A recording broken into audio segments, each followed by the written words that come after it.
It's your weekly dose of confessions. Coming up, a bit of this. I bet Glam Man wouldn't have had a 3-second rule, would he? In his Not in that department, no. Absolutely right. And some of this. After skinny dipping and falling on such an item as a cactus, then yes, I'm all for it. Hello and welcome to our Confessions podcast. This week's rather good, I have to say, concise collection of terrible tales features a shocking shower situation, a cacti catastrophe, a shattering in a supermarket, and some tablet tomfoolery. But will you forgive? Put away the floggy-knocky now, Mother Superior, please. You have a job to perform. It's the longest word I've ever seen. Yeah, but it's not a problem. It's just like a jokey word, isn't it? So I don't think it counts. We have a confession, and it's the first confession for a very long time that's not from a sporting person. This is from an ordinary person who goes by the name of Mr. Jazz. Don't forget, you can send your confession via the website, or you can email it at any time to simonmayo@bbc.co.uk. Mr. Jazz says, Dear Father Simon and the Holy Bunch, even 15 years on from my misdemeanour, I blush with shame. The repercussions hung around for many years, but I'm hoping that airing it now will not damage our relationships with family and friends, so here goes. My wife Sheila and I were on holiday in a rented cottage with friends who I shall call Dave and Samantha, but not that Dave and Samantha. It was a lovely cottage, mind you. If it was that Dave and Samantha, this would be a belter of a story. It's pretty good, as you're about to find out. It was a lovely cottage on the west coast of England, and we were returning for the third time. It was old, cute, but modernised, with all the mod cons you could wish for, even a hot tub. But it wasn't that caused the problems. We'd only been friends for a few months, and it was Dave that we knew best. I worked with him as a teacher at the local secondary. Sam was a vet. And I should say a very beautiful vet as well. It was clear to my wife and I that there was tension in the air between Dave and Samantha. We weren't sure why, but it wasn't the most relaxing way to start a holiday. As you can imagine, treading on eggshells all the time was really quite tiring. Anyway, we were on day 3. It had been a late night playing cards and sampling some of the local brew. Consequently, we were starting late and with thick heads. You should know that there was just one shower in the cottage. It was a monster of a shower, high-powered and as hot as you wanted. The door to the shower room was older, with a wooden surround and smoked glass to protect your modesty. My wife Sheila said that she would go first for her morning ablutions, while I got a few extra seconds in bed. After a few minutes, I heard the power shower kick in, and I decided to go for a walk and maybe pick up some breakfast at the local shop. I pulled on my jogging gear and was off down the stairs. On the way down, I passed the shower room, where it was clear, through the smoked glass, that my wife had finished her shower and was toweling down. I did what I normally do and called through the door, complimenting her on her fine physique. In some detail, I should say. I can't tell you precisely what I said, but obviously she is my wife, so really I can compliment her all I like. I think I finished by saying I'd hurry back from my walk, for reasons she'd understand. Anyway, looking back, it was odd that she didn't reply, but I thought no more at the time. I walked and jogged to the shop, bought the paper and some croissant and some bread, and returned to the cottage. Well, when I got back, the atmosphere seemed to have changed somewhat. My wife and Samantha were noisily clunking around the kitchen and pointedly not speaking. I plunked the breakfast down and said a cheery morning. My wife shrugged. Samantha tutted and left. What was all that about? I asked. No idea, said Sheila. Maybe they argued last night again or something. 5 minutes later, I heard their car door slam and Dave appeared in the doorway. We're off, mate. Sam's mad as hell and wants to go. She's packed her bag. Can't say I'm too chuffed, to be honest. You should keep your mouth shut occasionally. Now my wife started staring at me in that accusatory "so this is all your fault" kind of way that women seem to master at an early age. I looked as innocent as an innocent man can. I've just gone and got breakfast. What's wrong with that? I pleaded.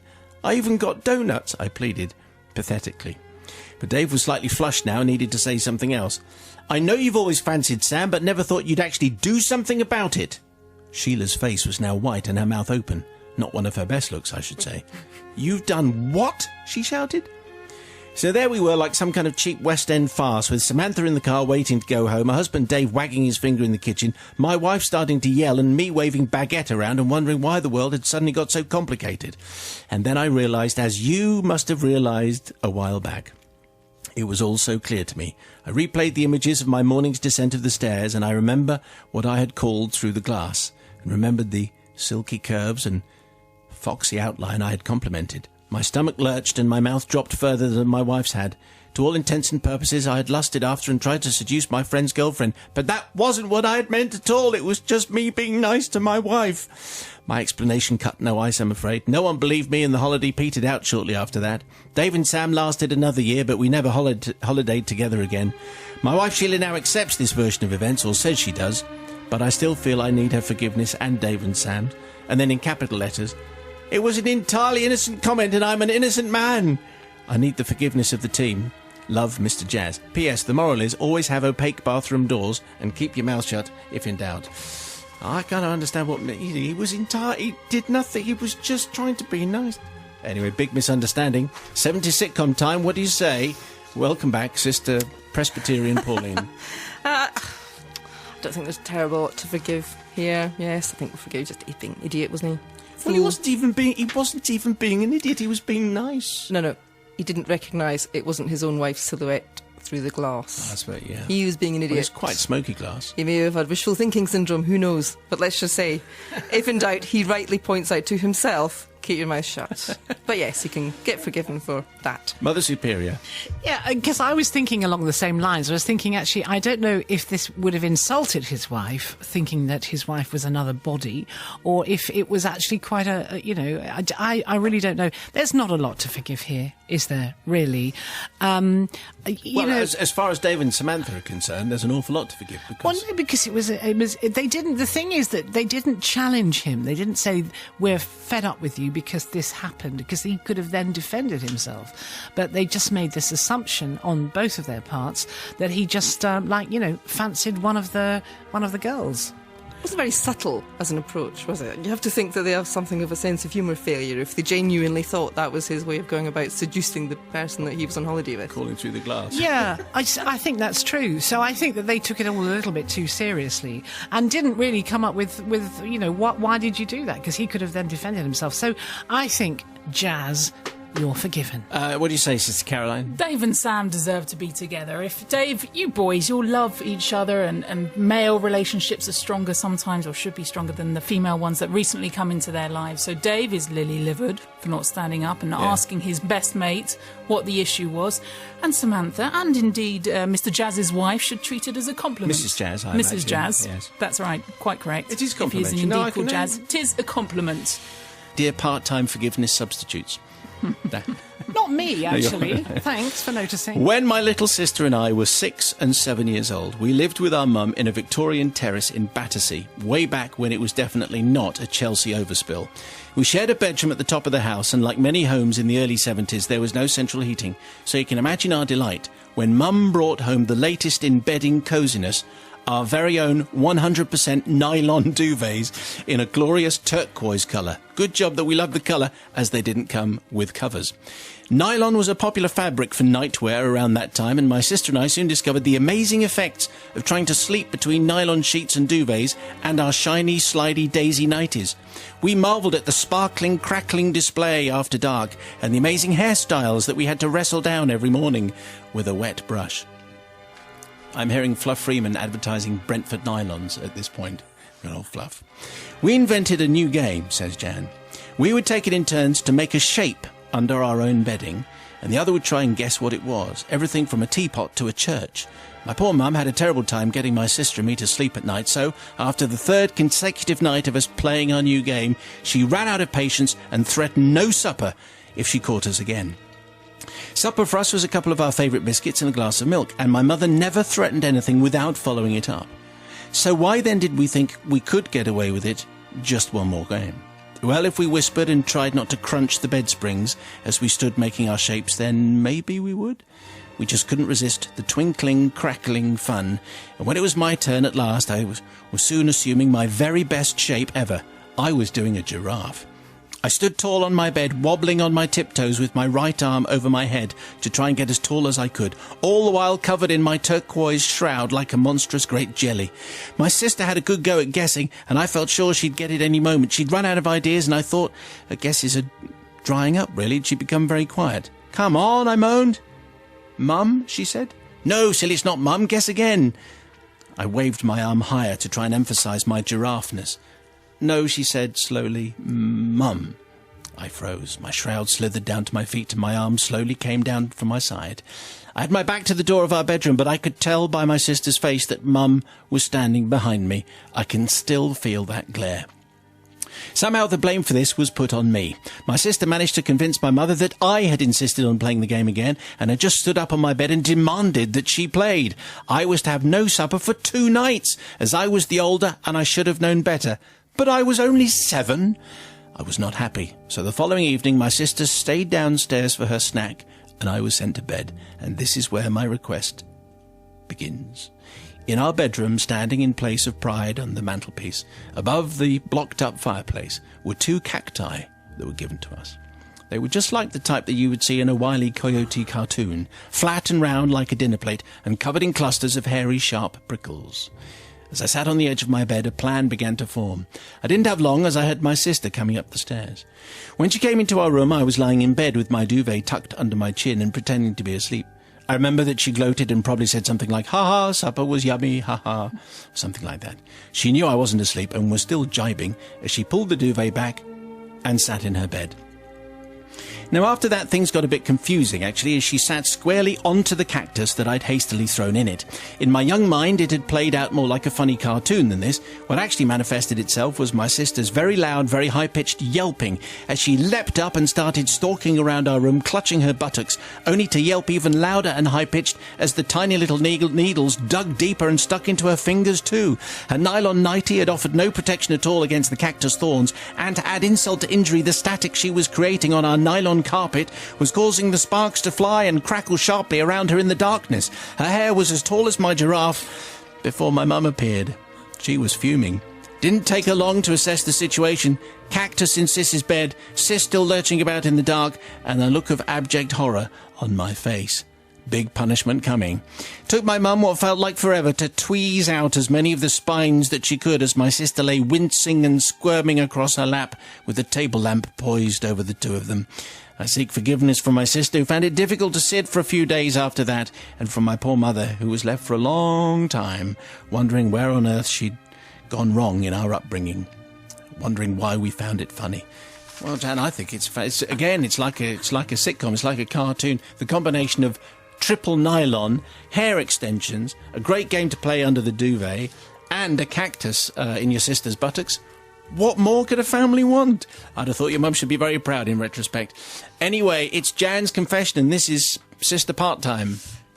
Well, leaving aside the pettiness of the mum not letting them play the game, which I can't actually understand. Well, that's very true, because it's quite a fun thing, and they're entertaining themselves. And before they went for the biscuit, what was she expecting?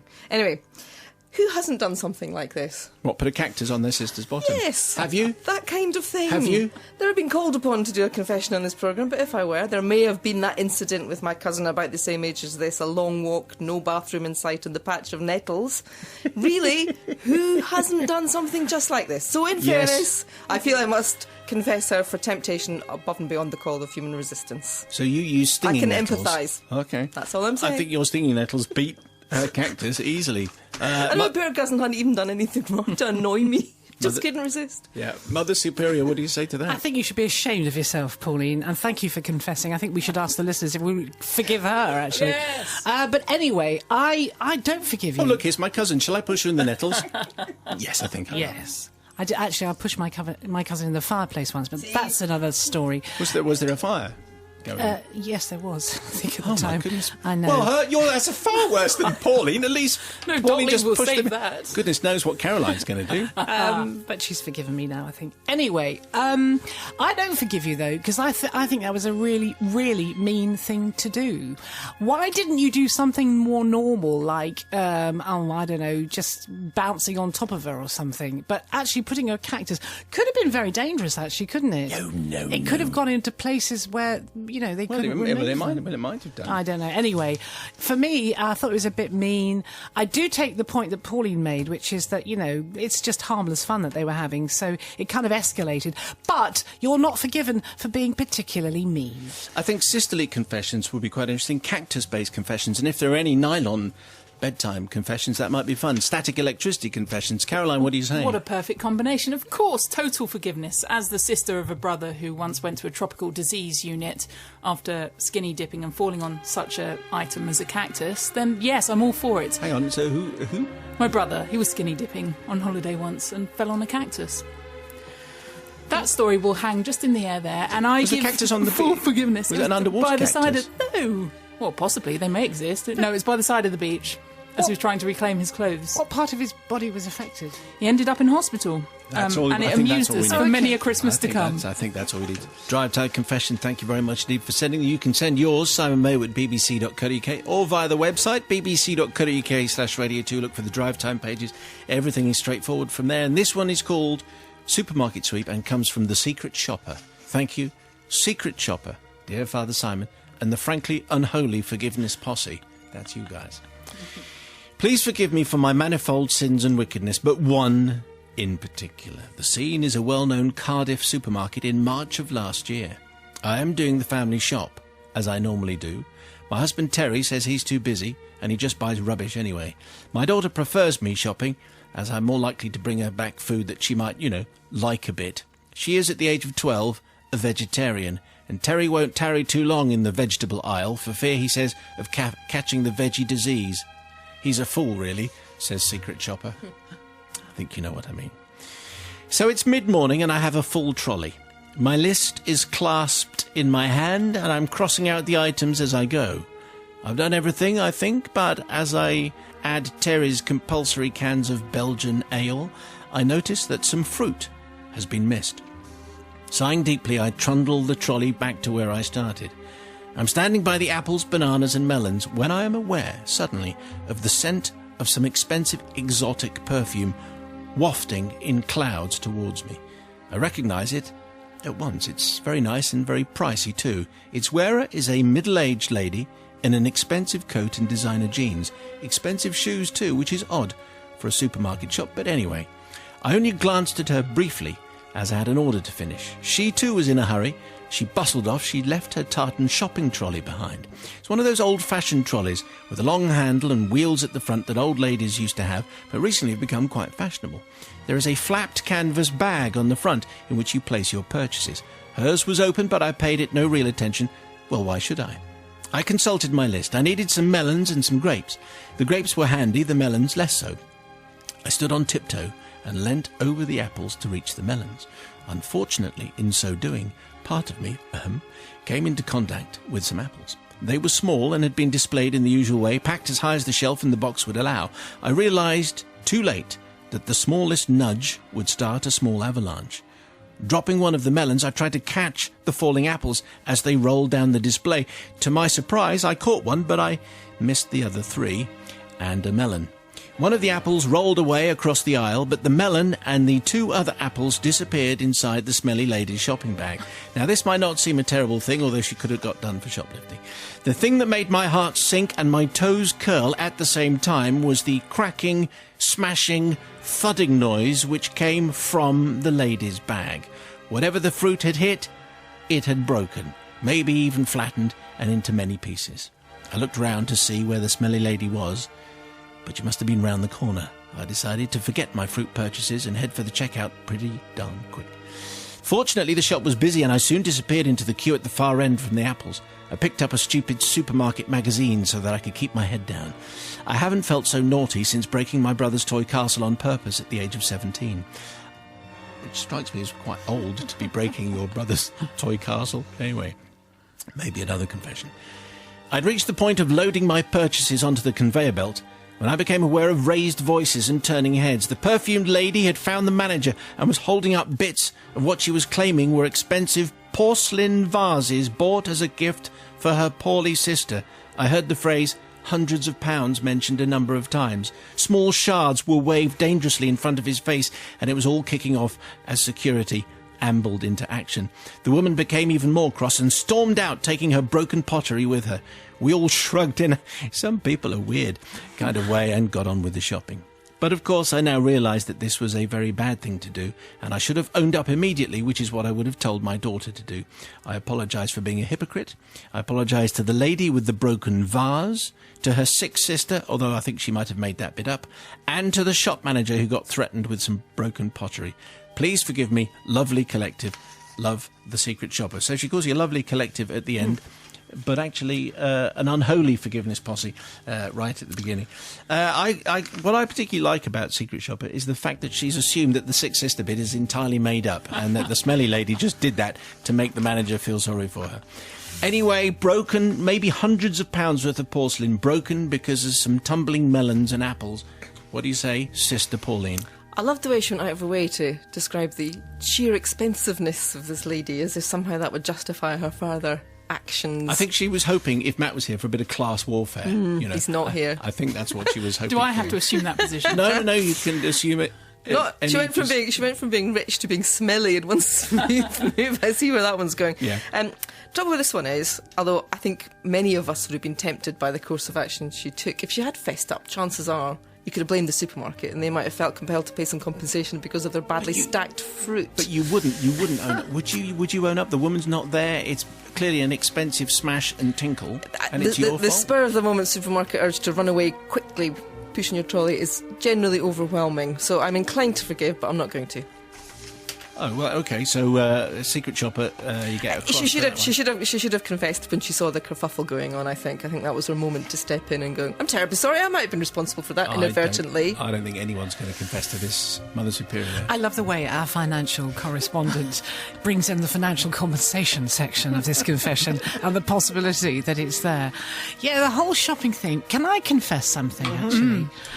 About a week ago, I went into a shop and I bought something.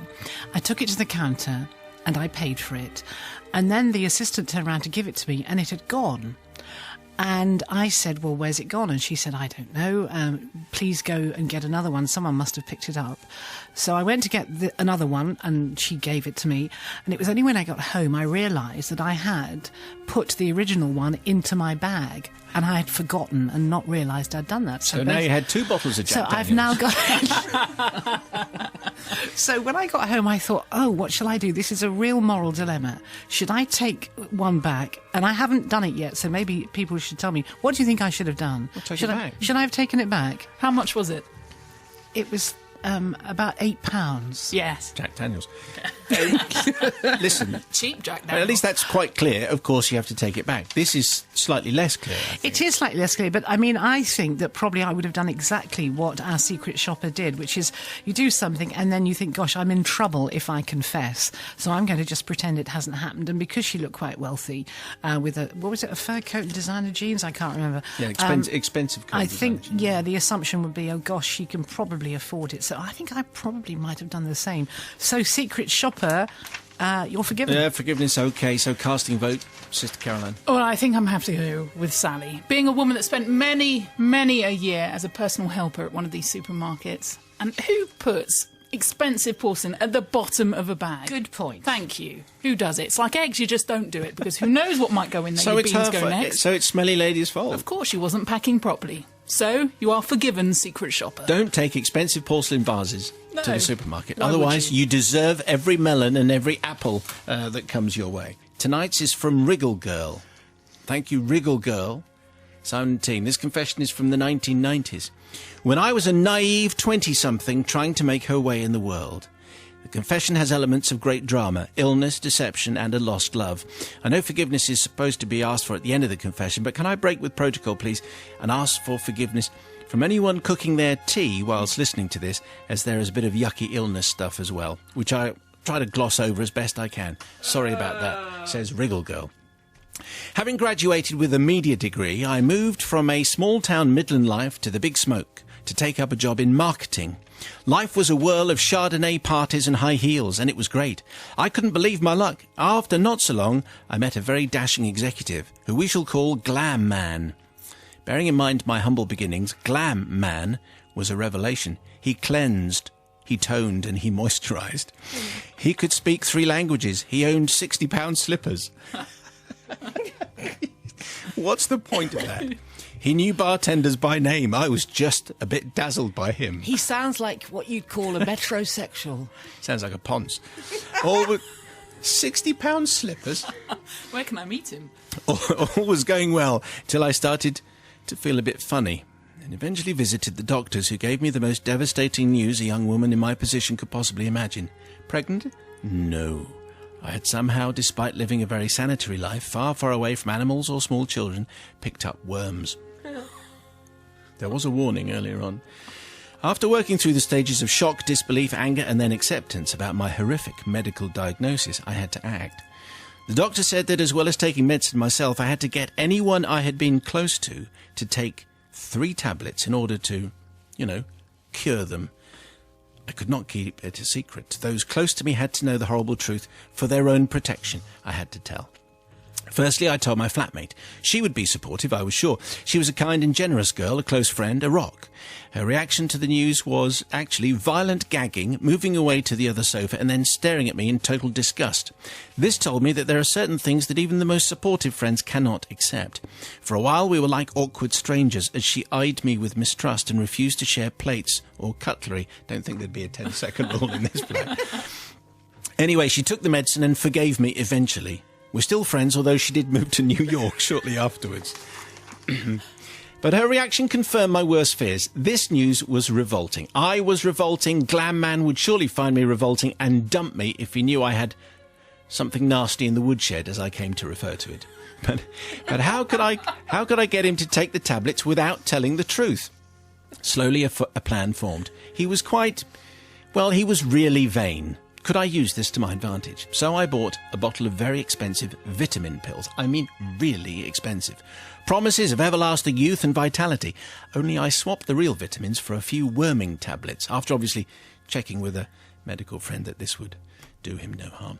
And next time Glam Man stayed, I made a huge fuss about taking my new vitamins. Oh, how well they were making me. Oh, how vibrant I felt. Oh, how glowing they made my skin and hair.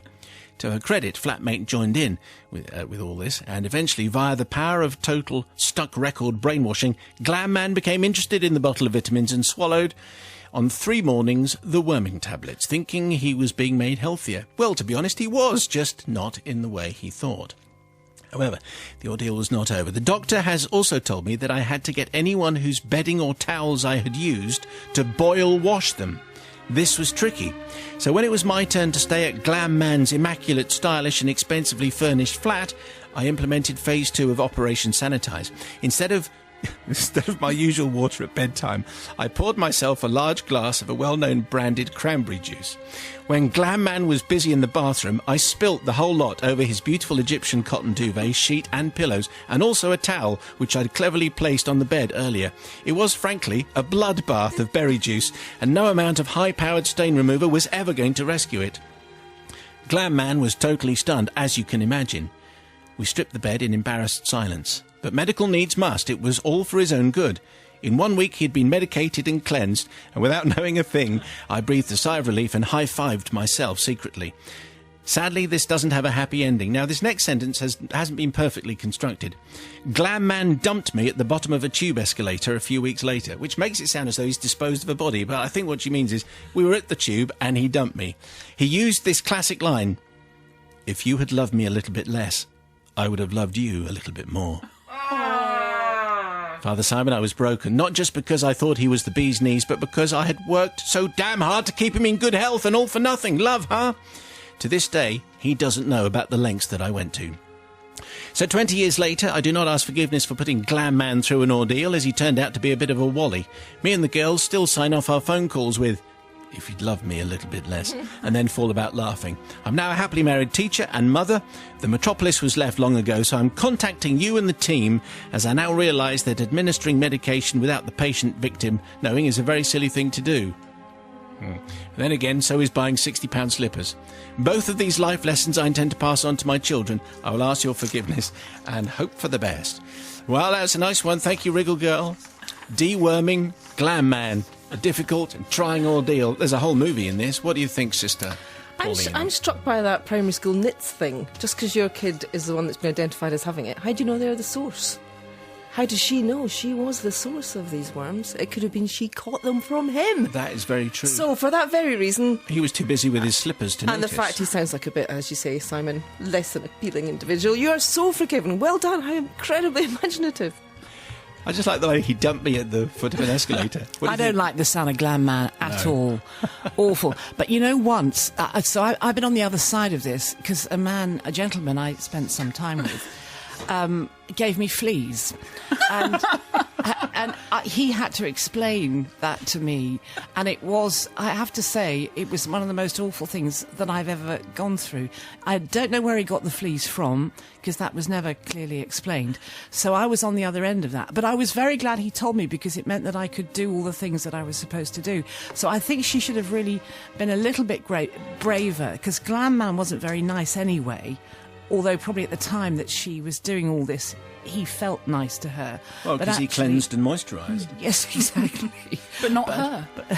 So I'm actually going to not forgive you, because I think you could have been braver and told him, although at the same time he got what he deserved. Let's hope he got the fleas, eh?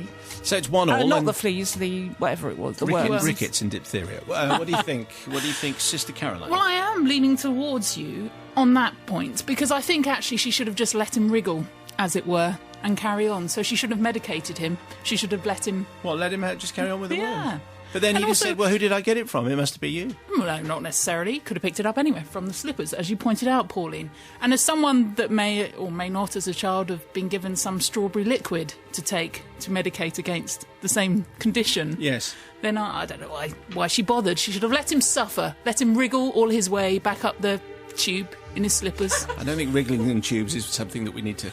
I don't know. Have you been on tube recently? I bet Glam Man wouldn't have had a 3-second rule, would he, in his flat? I think he would have Not said... in that department, no. Absolutely right. There endeth another Confessions podcast. We'll have more of these for you next week. If you have a confession, it's simonmayo@bbc.co.uk, or you can go via their website. Thank you very much. Goodbye.